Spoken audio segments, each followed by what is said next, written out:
جی وسیم بدامی صاحب، میں سمجھتا ہوں کہ ارشد ندیم نے پاکستان کو اس کے یوم آزادی پر، یہ اگست کا مہینہ ہمارا جشن آزادی کا مہینہ ہے، اور اس موقع پر اس سے بہترین قوم کے لیے کوئی تحفہ نہیں ہو سکتا تھا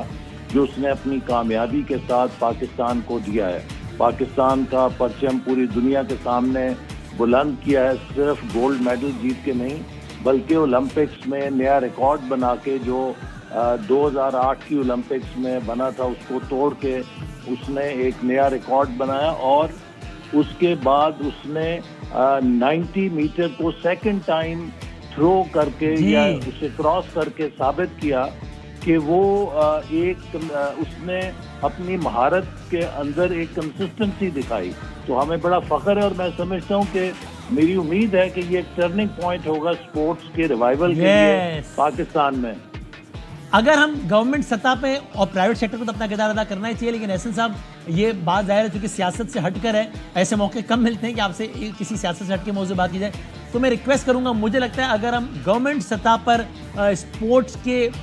ریفارمز اور وہ ٹرننگ پوائنٹ اس کو کر سکیں تو مجھے لگتا ہے ہم واقعی بحیثیت قوم ارشد کی جو یہ قربانی ہے، ارشد کا یہ جو کمال کیا ہے اس کا صحیح طور پہ ہم حق ادا کر سکیں گے کہ ہاں یار واقعی یعنی اس ملک کی تاریخ میں ہم کہہ سکیں آج سے 10 سال بعد 15 سال بعد کہ ارشد ندیم جیتا تھا ایک دن، اور اس کے بعد سے اسپورٹس کا رخ ہی چینج ہو گیا پورے ملک میں۔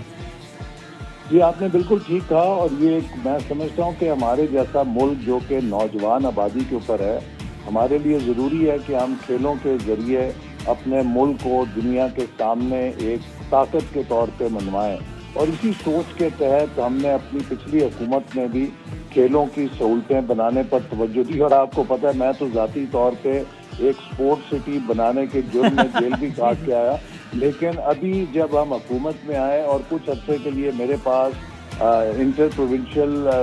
کوآرڈینیشن منسٹری کا چارج رہا، تو ہم نے پورے ملک کے ماہرین کو اکٹھا کر کے ایک سپورٹس کے اوپر کانفرنس کی، اور اس میں یہ فیصلہ کیا تھا کہ پاکستان کو 2028 کے اولمپکس کے لیے ابھی سے تیاری شروع کرنی چاہیے، اور ہم 10-12 ایسے ایونٹس جن میں ہمارے پاس پوٹینشیل ہے اس میں ینگ کھلاڑیوں کو آئیڈینٹیفائی کریں، ان کے لیے بہترین اولمپک لیول کی سطح کے کوچز کا بندوبست کریں، انہیں اگر بیرون ملک تربیت کے لیے بھیجنا ہے، کیونکہ یہ جتنے کھلاڑی میڈلز حاصل کرتے ہیں ان کے پیچھے کئی سالوں کی محنت ہوتی ہے، آپ 6 مہینے سال میں تیاری کر کے میڈل نہیں جیت سکتے، اور اس کے لیے ہمارے فرض ہے کہ ہم ابھی سے کام کریں، اور اس کے لیے ہم نے وزارت منصوبہ بندی سے انٹر پروونشل کوآرڈینیشن منسٹری کو پیسے بھی دیے ہیں کہ وہ نیشنل گیمز کو باقاعدگی کے ساتھ کریں تاکہ ہم نیشنل لیول کے اوپر کمپٹیشن کریں۔ اسی طرح